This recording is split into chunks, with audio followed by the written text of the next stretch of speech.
Itu ala kekok mandi telanjang bersama-sama. Kok ono begitu itu? Kok si ono sing gelem dibujui kayak gitu itu. Kalau ada manusia yang hidup dan dia bertemu dengan Dajjal, itu adalah sejelek-jelek manusia. Kalau kumandang adzan masih banyak terdengar di masjid musola, ya insya Allah masih jauh lah dengan datangnya Dajjal. Tapi sifat-sifat manusia yang seperti Dajjal itu memang banyak. Cuman jangan karena Pak Jokowi jadi presiden lalu kiamat sudah dekat, gitu ya.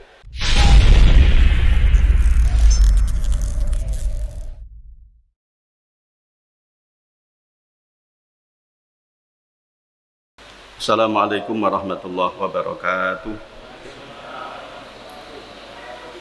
Alhamdulillahirabbil alamin. Wassalatu wassalamu ala asyrafil anbiya'i wal mursalin sayyidina Muhammadin wa ala alihi wa sahbihi ajma'in, amma ba'du.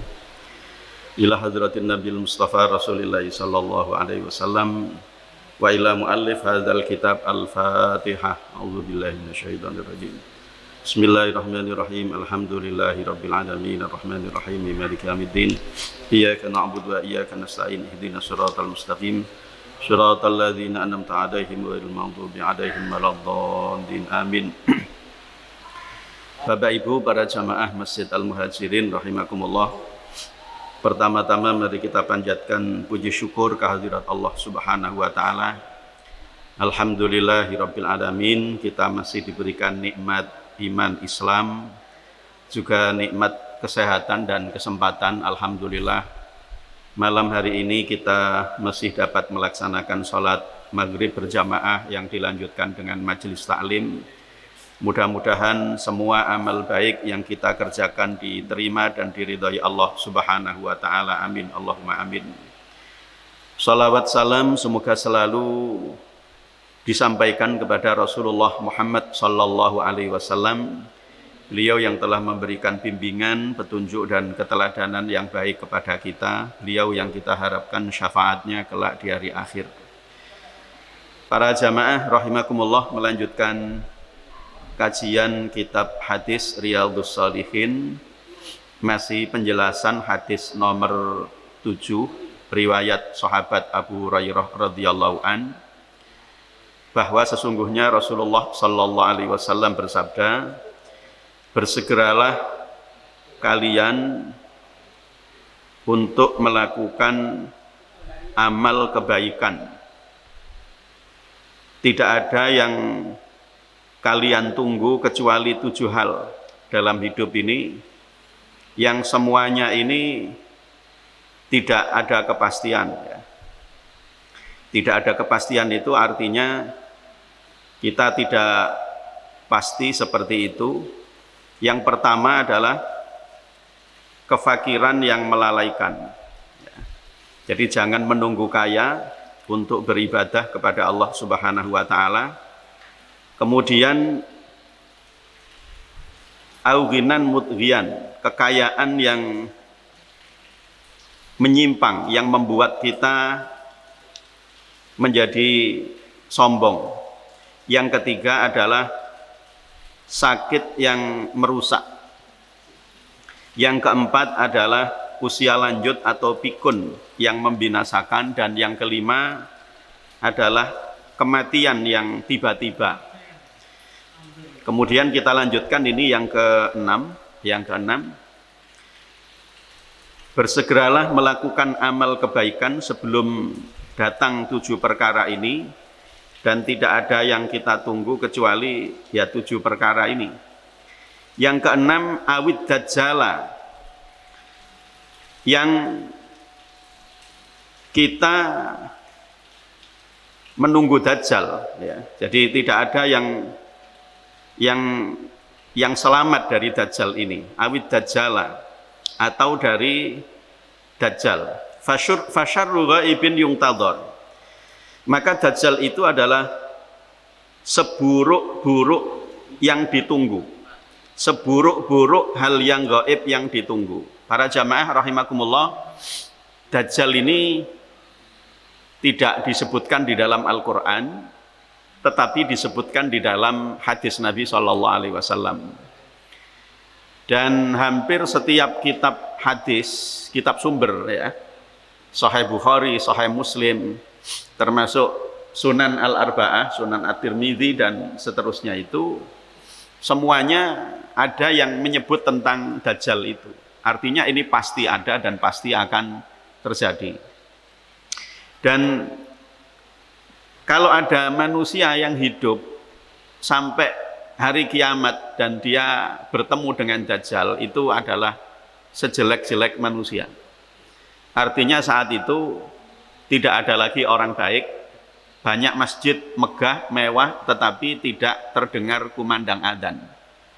Ya, itu salah satu alasan secara fikih mengapa meskipun ada pandemi corona, masjid tidak bisa dilakukan sholat berjamaah karena untuk mencegah lebih luas virus itu, tapi kumandang adzan tetap dilaksanakan, ya, atau dilaksanakan secara terbatas. Dan kita pernah mengalami masa-masa seperti itu kemarin di bulan Ramadan, ya. Jadi adzan masjidnya kumandang, tetapi ya tidak ada yang datang kecuali terbatas, ya, terbatas orang-orang pengurus takmir masjid, ya, imam rawatib dan beberapa pengurus, ya, beberapa pengurus. Tujuannya supaya kumandang adzan itu tetap bisa diperdengarkan, karena dengan begitu maka Dajjal itu tidak akan pernah keluar, ya. Jadi sejelek-jelek manusia itu adalah yang nanti pada saat ia masih menangi Dajjal. Para jamaah rahimakumullah, Dajjal ini memang sosok makhluk, ya, bukan sosok yang imajiner, bukan. Artinya dia memang secara fisik ada sosok makhluk. Dan di dalam hadis, di dalam kitab hadis Sahih Muslim itu disebutkan ciri-ciri Dajjal itu dia makhluk seperti manusia. Ya memang manusia sebenarnya. Dia bertinggi besar, bertubuh tinggi besar, kemudian matanya cuma satu, ada di bagian tengah sini saja, ya. Jadi tapi jangan mengatakan orang yang bermata satu itu mesti Dajjal, ya, kayak pendekar mata satu itu, ya. Jadi dia bermata satu, matanya satu. Kalau biasanya orang-orang itu kan matanya dua, cuman yang satu itu kan ditutup, itu makanya disebut pendekar mata satu itu. Nah ini matanya memang satu, kemudian di jidatnya, ya. Kalau ngomong dahi kok terlalu halus untuk Dajjal itu, ya. Di jidatnya, di batuknya itu ada tulisan kafaro gitu, yang artinya dia orang kafir atau dia orang yang membuat orang lain menjadi kufur. Dajjal ini punya sebutan sama dengan Nabi Isa. Jadi Nabi Isa itu punya sebutan Al-Masih, ya, punya sebutan Al-Masih. Jadi Dajjal ini sosoknya tinggi besar, matanya satu, di jidatnya ini ada tulisan kafaro gitu, kafir, ya. Kemudian dia karena tinggi besar itu tidak seperti manusia pada umumnya. Jadi tinggi besar dia. Dan dia ini mendapatkan sebutan Al-Masih sama dengan Nabi Isa. Jadi Dajjal itu Mesias.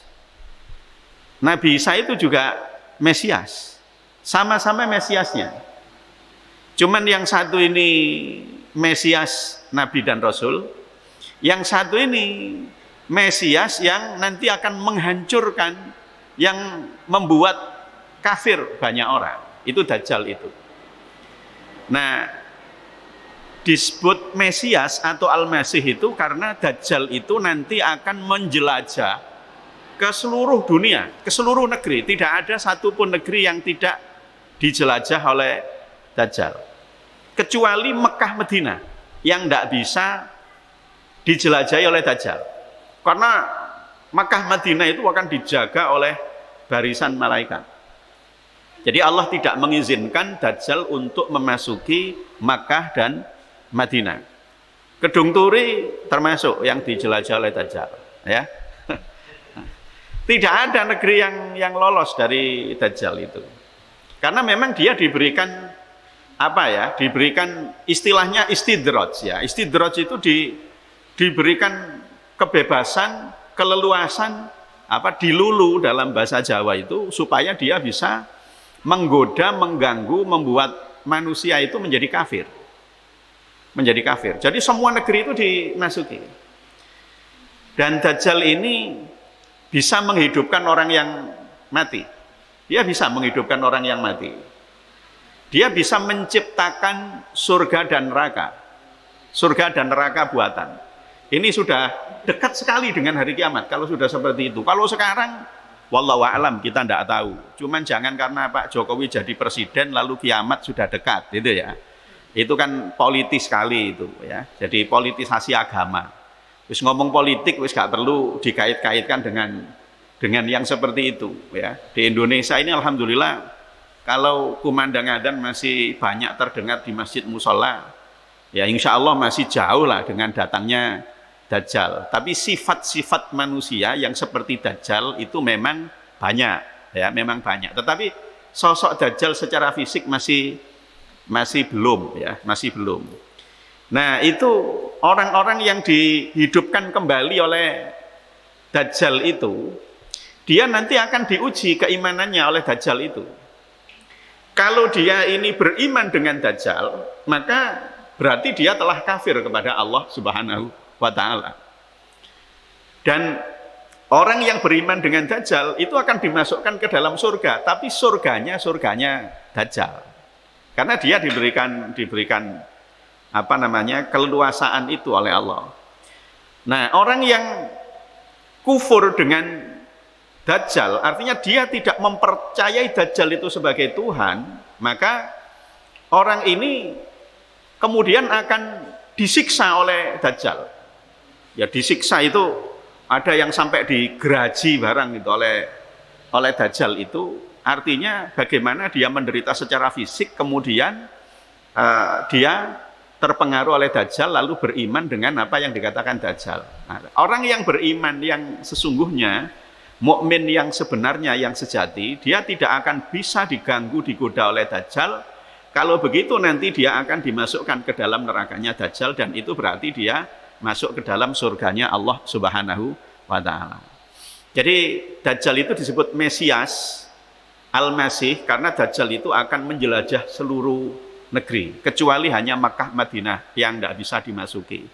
Maka beruntunglah kalau ada saudara kita, mungkin orang tua yang meninggal di Mekah atau di Madinah, gak perlu digawa nang Kedung Turi, ya, tidak perlu bawakan dungus, tidak perlu. Wes biar saja itu kehormatan, itu benar kehormatan. Banyak orang yang pingin mati di Mekah dan Madinah, tetapi Allah tidak mentakdirkan orang itu mati di Makkah atau Madinah, karena soal mati termasuk tempat kematian itu hanya Allah yang tahu dan hanya Allah yang menghendaki ya. Jadi Rasulullah sendiri mengatakan ini keistimewaan meninggal di Madinah, jika kalian bisa mati di Madinah silahkan, tapi jangan haji atau umroh niatnya bunuh diri atau mati ya, itu tidak boleh. Artinya ini kembali kepada takdir Allah Subhanahu wa ta'ala, dan karena di Mekah Madinah itu tidak bisa dimasuki oleh Dajjal. Nah, kalau Mesiasnya Nabi Isa, Isa Al-Masih ya. Jadi kalau Dajjal itu Masihihnya ada di depan. Tapi kalau Al-Masihnya Isa ada di belakang. Ini beda. Sehingga Rasulullah kalau berdoa kan begini. Ini doa yang dibaca oleh Rasulullah, yang juga kita dianjurkan untuk membaca, terutama kalau kita sholat sendirian ya, tidak berjamaah, karena kalau dibaca dalam sholat berjamaah mungkin bisa terlalu panjang, kasihan, apalagi kalau berjamaah kasihan makmumnya ya. Doanya ini doa Rasulullah sebelum salam itu, Allahumma inni a'udzubika min azabi jahannama wa min azabil qabri wa min fitnatil mahya wal mamati wa min syarri fitnatil masihid dajjal. Jadi bukan Dajjal Al-Masih, tapi Masihid Dajjal ya. Masihnya ada di depan. Kalau Nabi Isa, Isa al-Masih, bukan Masih Isa, bukan. Jadi, tapi Isa al-Masih. Nah, Nabi Isa itu karena al-Masih itu artinya orang yang salah satu maknanya adalah orang yang menjelajah negeri. Nabi Isa itu juga saat menjadi nabi dan rasul itu dakwahnya terus menerus. Memang kelahirannya di Bethlehem, di Baitul Lahmi, Bethlehem itu. Tetapi beliau saat sudah diangkat menjadi nabi dan rasul oleh Allah, pekerjaannya itu dakwah terus. Bahkan ada yang menyebut tidak punya rumah. Nabi Isa itu tidak punya rumah. Beliau bisa tinggal di mana saja. Karena itu beliau disebut dengan Al-Masih, Isa Al-Masih. Artinya tidak ada tempat yang tidak disinggahi oleh Nabi Isa. Dan di mana tempat itu disinggahi Nabi Isa, pasti diberkahi oleh Allah Subhanahu wa ta'ala. Wa ja'alani mubarakan ainama kuntu. Jadi Allah menjadikan aku orang yang diberkahi di mana saja aku berada. Makanya bersyukur sekali saat itu orang Bani Israel kalau pernah ketemu Nabi Isa dan mengikuti semua perjalanan Nabi Isa, tapi tidak banyak jumlahnya. Ya, itu yang disebut dengan kaum Hawariyun. Ya, kaum Hawariyun. Ya, kaum Hawariyun itu ya kaum Ansor. Ya, kaum Ansor. Cuman bukan Ansornya NU. Cuman di Al-Quran itu ketika Nabi Isa mengatakan siapa yang mau menjadi penolong saya, ya, lalu kemudian orang-orang Hawariyun itu mengatakan bahwa mereka akan menjadi penolongnya Nabi Isa. Tapi ternyata ada salah satu murid Nabi Isa, golongan Hawariyun itu yang kemudian mengkhianati Nabi Isa, yang namanya Yudas Iskariot itu, yang kemudian saat Nabi Isa disalib, itu sebenarnya bukan Nabi Isa yang disalib, tapi Nabi Isa diangkat oleh Allah. Yang disalib itu sebenarnya adalah orang yang diserupakan dengan Nabi Isa. Wa ma qataluhu wa ma salabuhu walakin syubbiha lahum. Mereka tidak membunuh Nabi Isa, mereka tidak menyalib Nabi Isa, kecuali yang disalib, yang dibunuh itu adalah orang yang diserupakan dengan Nabi Isa, yang di dalam kitab tafsir disebut itu namanya adalah Yudas Iskariot, ya, salah satu dari Hawariyun yang berkhianat itu. Wajahnya diserupakan betul. Jadi sebenarnya tidak serupa, ya, tetapi kalimat di dalam Al-Quran itu walakin syubbiha lahum, tetapi ia diserupakan, ya, oleh Allah dengan Nabi Isa untuk orang-orang Bani Israel itu, ya. Jadi Nabi Isa itu selalu menjelajah ke negeri manapun, ya. Dan dakwahnya Nabi Isa ini, para jamaah yang saya hormati, bukan hanya ngajak orang untuk sholat, untuk bayar zakat. Jadi Nabi Isa juga menyeru kaumnya untuk mengajak sholat. Tapi wallahu a'lam, tata cara sholatnya tidak sama seperti tata cara sholat kita. Itu syariatnya beda. Tetapi bahwa sholat itu merupakan ajaran dasar bagi seluruh ajaran yang dibawa oleh Nabi dan Rasul, itu sama, ya, sama. Mulai Nabi Adam sampai Nabi Muhammad itu sholat itu sama, cuman pelaksanaannya, tata caranya, kaifiyahnya aja yang berbeda. Nabi Isa juga memerintahkan kaumnya untuk bayar zakat, tetapi sisi lain dakwah Nabi Isa itu bersentuhan langsung dengan penderitaan, kesulitan hidup yang dialami oleh masyarakat sehari-hari. Dan mukjizat yang diberikan oleh Allah kepada Nabi Isa itu juga ini mukjizat yang pada saat itu kira-kira itu ketemu dengan dunia kedokteran. Jadi saat itu memang ilmu ketabiban, ilmu kedokteran itu luar biasa. Karena itu maka Allah memberikan mukjizat kepada Nabi Isa, bisa mengobati berbagai macam penyakit, bahkan bisa menghidupkan orang yang sudah mati. Semuanya itu biidznillah. Nabi Isa mengatakan biidznillah, karena izin Allah. Tanpa izin Allah dia tidak bisa. Makanya disebut juga Al-Masih, Mesias, ya, dari kata al-mashu, ya, al-mashu. Al-mashu itu artinya mengusap, mengurapi atau mengusapi. Karena setiap orang yang diusap oleh Nabi Isa sembuh dari penyakitnya. Ada orang buta diusap bisa melihat, ya. Ada orang sakit apapun itu, sakit lepra itu, kusta itu diusap oleh Nabi Isa itu sembuh. Jadi Nabi Isa itu adalah nabi yang diurapi, ya. Nah, jadi dengan melalui Nabi Isa itu Allah menyembuhkan berbagai macam penyakit.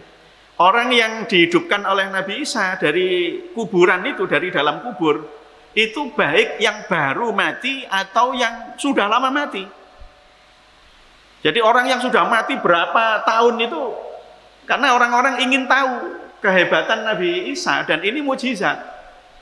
Dan itu banyak ditunjukkan itu, didemonstrasikan oleh Nabi Isa itu banyak, tapi semuanya itu karena Allah. Jadi kalau Nabi Isa memanggil, wahai orang yang sudah mati, hiduplah kamu, dia hidup. Wallahu a'lam, dia hidupnya itu, kalau saya jenengan kan bayangkan, wah itu ya boleh ngangkat papane, kuburane, tanah, itu kan bayangkan gitu. Tapi kalau Allah yang menghendaki kan tidak ada yang sulit. Wong Isra Mi'raj aja terjadi kok itu. Nah, Isra Mi'raj itu Nabi dan Rasul sebelumnya tidak pernah diperjalankan seperti itu oleh Allah, tapi Allah menghendaki Rasulullah yang diperjalankan, dan itu terjadi kurang dari 1 malam. Itu lebih spektakuler daripada menghidupkan orang mati itu, peristiwa Isra Mi'raj itu. Jadi Nabi Isa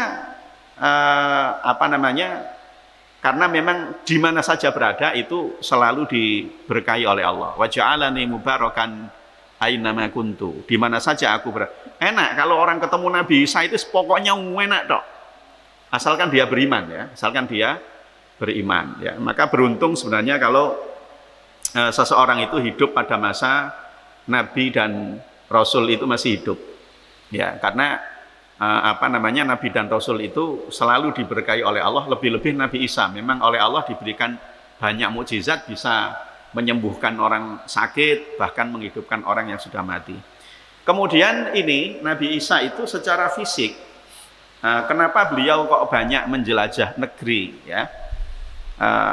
Jadi ngeluyur aja Nabi Isa itu. Ngeluyur itu artinya tidak pernah berhenti, jalan terus itu, tidak pernah berhenti.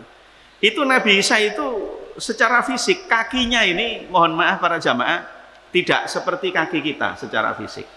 Jadi Nabi Isa itu kakinya secara fisik itu tidak ada dekoannya. Dekoan itu ini loh, ini namanya dekok. Apa dekok itu? Apa dekok itu bahasa Indonesianya? Susah. Iya, jeglong itu bahasa Indonesia. Nah, iya, tidak ada lekuk, tidak ada lekuannya. Jadi kayak kakinya boneka, mohon maaf, golean itu. Jenengan kalau beli boneka kan tidak ada dekoannya. Makanya kenapa boneka itu kok kuat, gitu ya? Itu karena tidak ada dekoannya itu. Ya. Jadi Nabi Isa itu kuat karena kakinya itu tidak ada dekoannya. Nah, Isa Al-Masih, ya. Nah, kemudian para jamaah yang saya hormati, di dalam kitab hadis Sahih Muslim itu disebutkan bahwa karena Dajjal itu menjadi fitnah yang terbesar. Menjadi fitnah yang terbesar sebelum datangnya hari kiamat, karena orang yang sebelumnya mukmin bisa menjadi kafir, tapi yang kafir tidak bisa menjadi mukmin. Ya, yang kafir tidak bisa menjadi mukmin, tetap kafir. Orang kafir itu ketekan Dajjal ya tambah seneng. Dikai swarga tambah seneng. Orang kafir memang gak gelem sholat, gak gelem poso. Bukan orang yang melakukan amal soleh, tapi orang yang mukmin itu bisa menjadi kafir. Kalau dia tidak kuat keimanannya. Kuat keimanannya itu bagaimana? Iman itu kan ada di dalam hati, tetapi refleksi dari keimanan itu kan mewujud dalam bentuk perbuatan amal soleh itu. Makanya Allah tidak pernah melepas amanu wa amilus solihat. Ya, jadi iman dan amal soleh itu berhubungan. Nah, yang bisa mengalahkan Dajjal itu tidak ada yang bisa mengalahkan Dajjal. Di dalam kitab Sahih Muslim itu disebutkan Nabi Khidir itu juga akan turun. Jadi sekarang ini berdasarkan Al-Quran, Nabi Isa itu tidak mati. Meskipun di satu ayat disebutkan inni mutawaffika, karena kullu nafsin dha'iqatul maut. Di dalam Al-Quran ada 2 ayat yang menyebut satu Nabi Isa itu diwafatkan, inni mutawaffika wa rafi'uka ilayya wa mutahhiruka. Tapi di ayat yang lain menyebut Nabi Isa itu diangkat oleh Allah. Nah, kalau diwafatkan ini juga benar, karena memang kullu nafsin dha'iqatul maut tadi. Nabi Isa manusia, setiap manusia pasti mati. Ya, setiap yang bernyawa pasti akan merasakan mati. Maka Nabi Isa itu manusia, berarti Nabi Isa juga mati. Ya, kemudian diangkat oleh Allah. Tapi Allah juga Maha Kuasa. Karena ayatnya itu mereka tidak membunuh Nabi Isa. Berarti Nabi Isa kan tidak mati. Mereka juga tidak menyalib Nabi Isa. Berarti Nabi Isa itu tidak disalib. Tapi orang yang diserupakan dengan Nabi Isa diangkat aja oleh Allah. Dan kalau Allah, karena Allah Maha Kuasa, tidak ada yang tidak mungkin bagi Allah. Sehingga Nabi Isa itu ada yang menyebut Nabi yang sampai sekarang masih hidup itu Nabi Isa. Yang kedua itu Nabi Khidir atau Khadir. Ya, kenapa disebut Nabi Khidir atau Nabi Khadir? Karena Nabi Khidir itu setiap tempat yang ditempati itu lalu menjadi hijau, sehingga namanya Khadir atau Khidir dari kata akhdar yang artinya hijau. Artinya tempat yang disinggahi oleh Nabi Khidir itu subur gitu. Orang yang ketemu Nabi Khidir pasti orang baik, ya, pasti orang baik. Itu ada tirakat atau riyadhah untuk bisa ketemu Nabi Khidir, ya. Dan tirakatnya itu berat. Tapi meskipun orang sudah tirakat seperti itu, tidak ada jaminan dia bisa dipertemukan dengan Nabi Khidir. Termasuk yang beruntung dipertemukan, saya sebut beruntung dipertemukan dengan Nabi Khidir adalah Nabi Musa alaihissalam. Itu beruntung. Nabi Musa dipertemukan oleh Allah dengan Nabi Khidir yang di Al-Quran disebut sebagai rajulan solihan itu. Jadi seorang laki-laki yang soleh, jadi hamba Allah yang soleh, hamba Allah yang soleh. Karena Nabi Khidir itu nabi-nabi sebelumnya tidak ditemukan riwayat pernah bertemu dengan Nabi Khidir.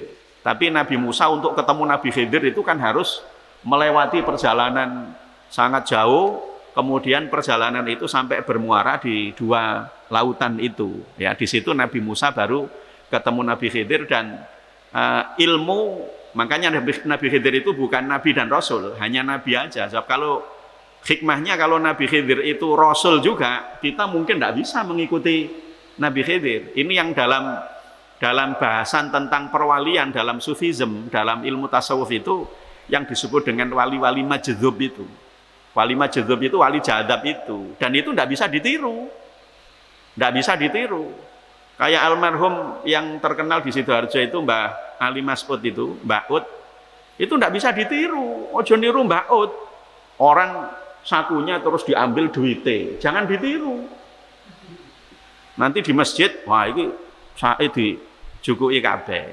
Nah, padahal waktu itu kan ya cerita-cerita keramat beliau, salah satunya orang yang diambil uangnya oleh Mbah Ud itu mesti kaya dia, mesti kaya. Tapi tidak semua orang diambil uangnya oleh beliau. Lah kenaan lah. Nggo duit akeh, itu Mbah jukun Mbah, tidak begitu. Beliau mau ambil itu aja. Mau ambil itu aja. Dan beliau tidak ceramah-ceramah gitu, tidak ceramah-ceramah begitu, tidak bisa ditiru. Tidak bisa ditiru. Itu namanya wali-wali majdhub begitu. Nabi Khidir tidak bisa ditiru. Bagaimana bisa ditiru Nabi Khidir? Ada anak kecil main terus dicekik kepalanya mati. Nah, kita bisa melakukan itu. Tidak boleh secara syariat, masuk penjara nanti. Ya kayak yang sekarang lagi rame itu ritual hakekok. Nah, itu ritual hakekok, mandi telanjang bersama-sama. Kok ono begitu itu? Kok si ono sing gelem dibujui kayak gitu itu. Ya. Nah, jadi sulit untuk diikuti secara syariat, ya. Kapal perahu sudah bagus dilobangi. Nah, itu kan sulit diterima oleh akal, ya. Padahal Nabi Khidir melakukan itu semuanya ternyata bukan kehendak pribadinya, tapi karena semuanya ini kehendak Allah Subhanahu wa Ta'ala. Ya, jadi para jamaah yang saya hormati, kembali kepada tadi Dajjal, bahwa Nabi Khidir itu nanti pada akhirnya akan berhadapan dengan Dajjal dalam sebuah dalam tanda petik itu pertarungan gitu ya, pertarungan. Jadi karena tidak ada yang bisa mengalahkan Dajjal, Nabi Khidir itu kemudian tanding dengan Dajjal. Tapi Nabi Khidir ini kalah. Disebutkan di dalam hadis itu Nabi Khidir itu kalah. Nah, karena Nabi Khidir ini kalah, maka Allah menurunkan Nabi Isa alaihissalam. Nah, ini sama-sama Mesiasnya itu tadi, tanding.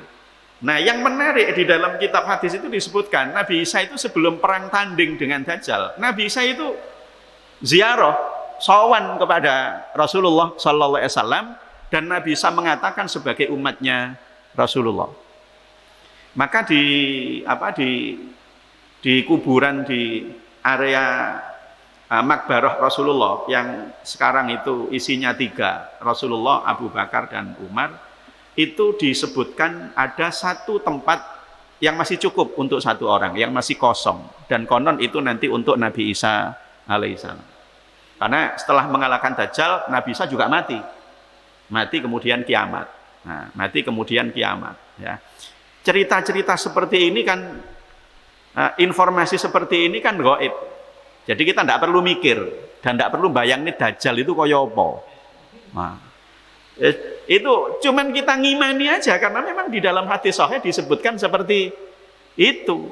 Dan jangan digambarkan yang macam-macam, sudah tidak ada perlunya. Yang penting itu kan bagaimana kita meningkatkan amal soleh kita. Itu yang paling penting, itu bukan mikirkan Dajjal. Untuk apa ngurusi Dajjal itu? Ya, itu sudah ada yang ngurusi, Allah Subhanahu wa Ta'ala. Jadi Nabi Isa itu ketika berperang lawan Dajjal itu, Nabi Isa bisa mengalahkan. Karena memang Dajjal ini harus dikalahkan. Dan kalau tidak dikalahkan, tidak kiamat-kiamat ini nanti. Maka setelah dikalahkan, Nabi Isa meninggal, kiamat. Dan itu banyak disebutkan di dalam hadis-hadis Nabi Shallallahu Alaihi Wasallam. Ini termasuk yang di sini disebut dengan fasyarru ghaibin yungtadhar. Maka Dajjal itu adalah sejelek-jelek yang gaib, ya, yang ditunggu-tunggu.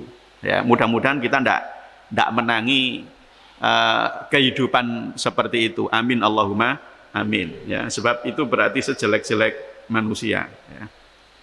Ini yang ke-6 ya para jamaah. Kemudian yang ke-7, jangan kita menunda-nunda untuk melakukan amal kebaikan, karena tidak ada yang kita tunggu kecuali 7 perkara. Yang terakhir adalah awis sa'ata, atau datangnya hari kiamat. Fas-sa'atu adha wa amar. Maka hari kiamat itu sungguh dahsyat, ya, lebih dahsyat, wa amar, dan lebih sulit, ya. Amar itu dari kata murun, ya. Nah, kemudian ini ismu tafdhil, amar itu artinya lebih pahit. Artinya kehidupan di hari kiamat itu lebih sulit daripada kehidupan di dunia ini, ya. Hadis riwayat Tirmidzi, dan dikatakan hadis ini adalah hadis hasan, ya. Para jamaah, hadis nomor 7 riwayat sahabat Abu Hurairah ini sekali lagi memberikan pesan utama kepada kita supaya kita tidak menunda-nunda melakukan kebaikan, ya, menunda kebaikan, ya. Mudah-mudahan kita senantiasa diberikan sehat oleh Allah Subhanahu wa Ta'ala sehingga kita dapat terus meningkatkan kualitas dan kuantitas amal soleh. Amin Allahumma amin. Saya lanjutkan nomor 8. Sebelum saya lanjutkan, ada pertanyaan para jamaah? Tidak ada ya? Nggih, ada. Monggo Pak. Nggih. Masalah sholat. Nggih. Saya kan ngajinya itu ikut Ustaz di Langgar aja. Kemarin kan Ustaz menerangkan tidak membaca Subhana Rabbiyal Adzim wa bihamdihi itu juga masih sah. Yang saya tanyakan, rukun yang kita tinggalkan kalau saya sholat masih sah itu, gerakan-gerakan sholat itu diantaranya apa? Yang pertama.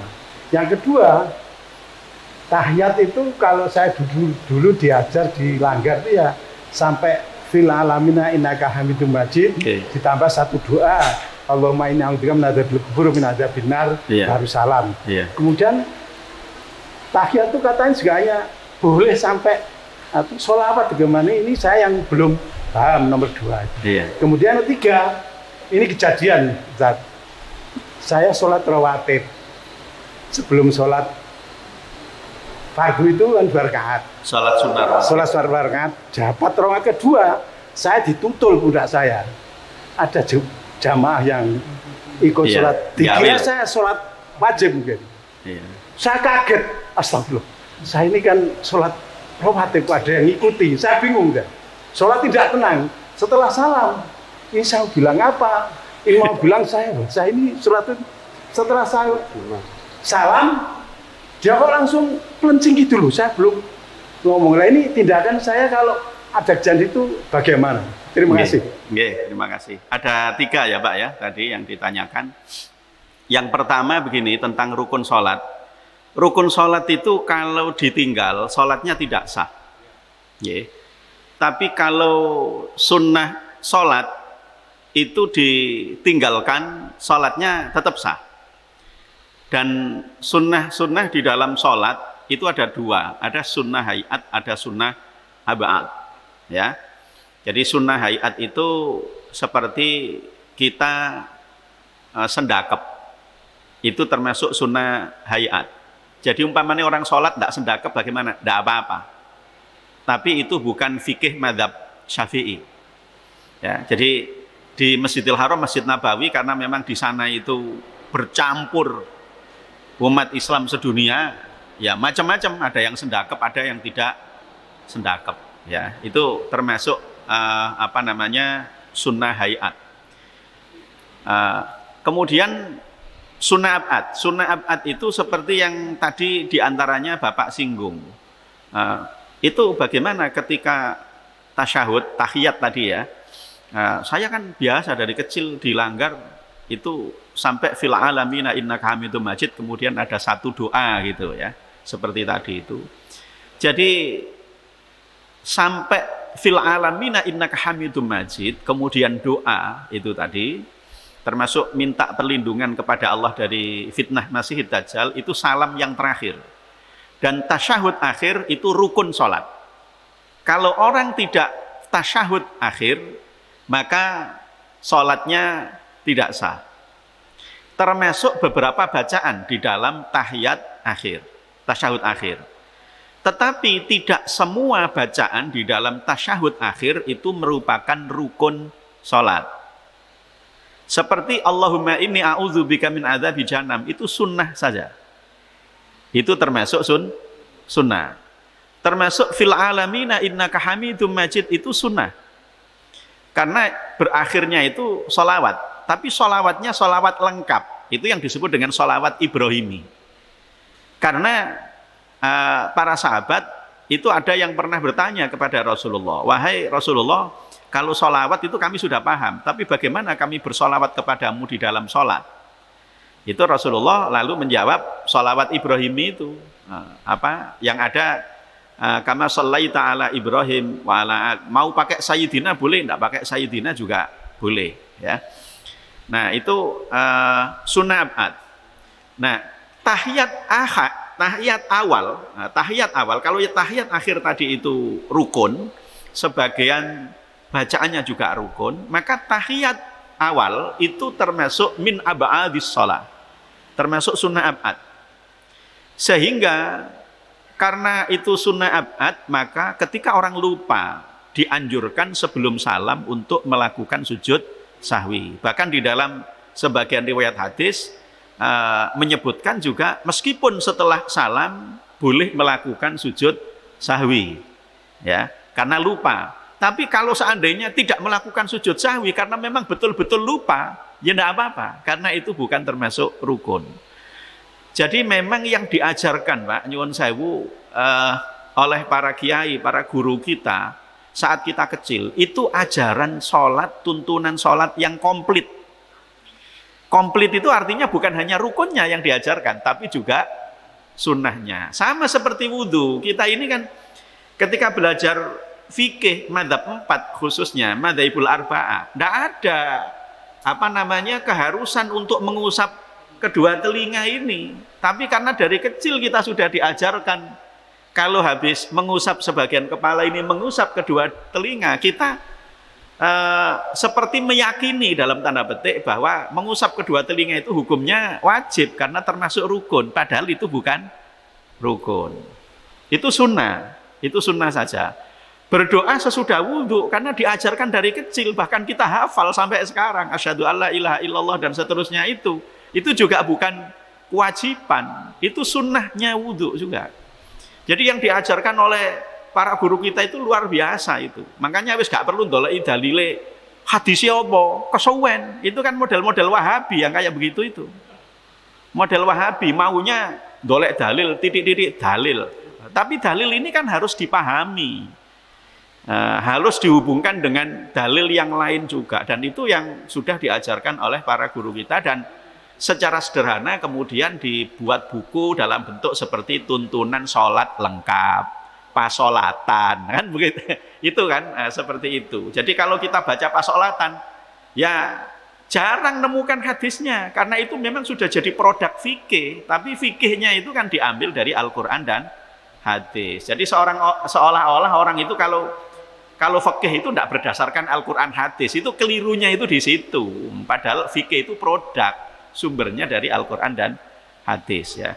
Jadi selama yang ditinggalkan itu bukan rukun, Pak, sholatnya sah, tetapi tidak sempurna. Karena sholat yang sempurna itu tentu bukan hanya rukunnya saja, tetapi juga sunnah-sunnahnya dikerjakan.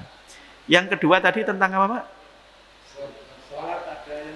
Oh ya, ada yang jawil ya, ada yang jawil itu ya. Jadi begini, kalau di dalam fikih madzhab Syafi'i itu, kalau kita sedang sholat sunnah, kok kemudian dijawil atau ditepuk ya, kita beri isyarat juga, kan dia pakai isyarat tadi, jawil itu kan isyarat, pakai nepuk itu.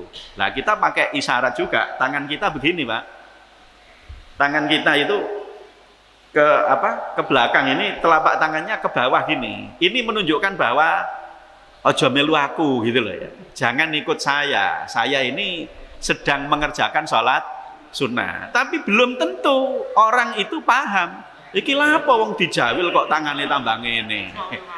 Kok gak ngene ae. Itu. Iya, lah iya.